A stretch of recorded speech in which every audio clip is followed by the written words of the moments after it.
In the wake of terror attacks by Muslims across the globe, world leaders have been cautious in their response.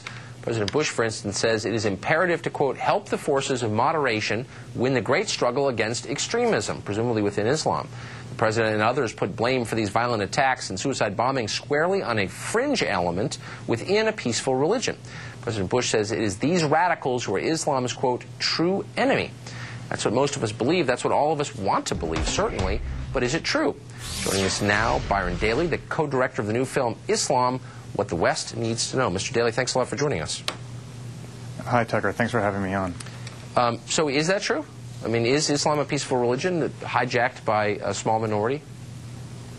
The short answer is no. From an Islamic standpoint, Islam is not primarily or solely a religion, not in the Western sense of the term.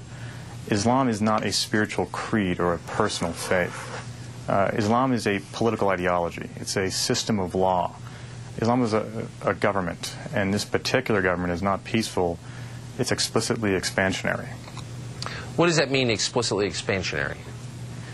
Allah orders Muslims to conquer the world and institute the laws of Allah over the whole earth through warfare, following the example of Muhammad's conquest of the Arabian Peninsula in the 7th century. This order is set down in the Quran, which is the immutable, pre-eternal word of Allah.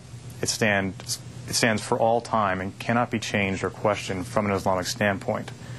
The other basis for proper action in Islam is not some Western notion of justice or some Christian morality or some secular humanist ethic, but rather the actions of Muhammad, who was not a pacifistic preacher, but was a very successful warlord and governor in Medina and Mecca in the 7th century, whose behaviors include not only assassinations and intrigues to ascend to power, but also he engaged in many battles and raids, selling women and children to slavery, as well as waging... I think I understand your essential point, which is the justification for violence is contained within the Holy Book. And I believe that. I think that's true. But it doesn't answer the question why only in the past 6 years or maybe 20 years since the Soviet invasion of Afghanistan have we seen this global movement bent on acting out this violence. Why is that? Well, we haven't recognized it, but it's been going on since the earliest days of Islam. After Muhammad died, the 4 rightly guided caliphs conquered North Africa, the Middle East, Central Asia, and significant parts of Europe. They were stopped by force of arms in Poitiers in 732, and the jihad continued through Asia Minor and made it all the way to Vienna by the 17th century. It was repelled by superior power in the Western civilization, but it is not new. We are new to it. So we're just waking up to this struggle that has been taking place for more than a millennium, and we just haven't noticed? Correct.